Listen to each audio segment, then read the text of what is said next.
Anna, this strikes me as we're used to a certain amount of rhetoric, a certain amount of saber rattling, but this seems to me to be in a completely different category, and why is it happening?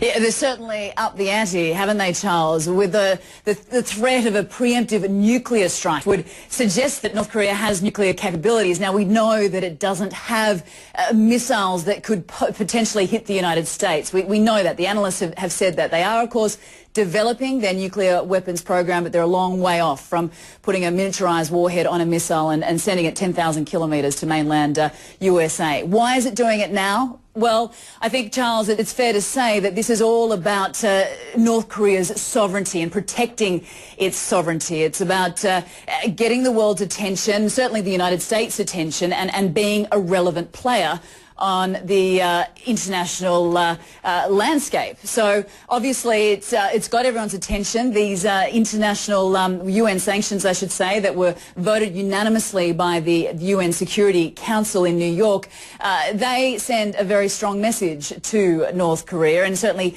China's backing would also indicate that it's fed up with the behaviour from the belligerent state, Charles.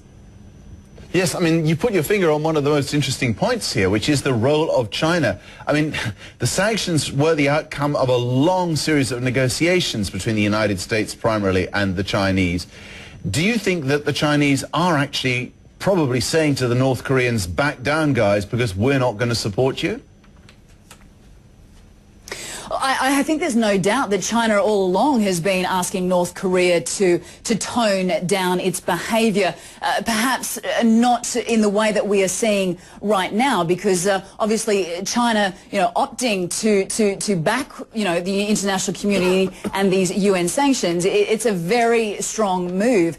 But I think that there are varying, beliefs on where China stands on this issue. Some like to see it as enjoying North Korea being there, being a buffer between it and the United States. Others say that it's lacking the, perhaps, influence that it once had in North Korea. We've spoken to analysts here, Charles, in Seoul, who say that it doesn't matter. North Korea is determined to become a nuclear state. It's going to go ahead in making its nuclear technology. So it doesn't matter whether it has China's support or not. It is determined, hell-bent on making this happen.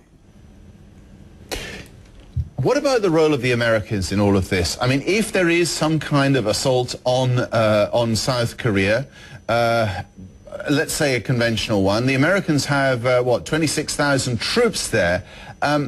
How unconditional is that support? Because if things get really ugly on the Korean Peninsula, how much are the Americans prepared to stake?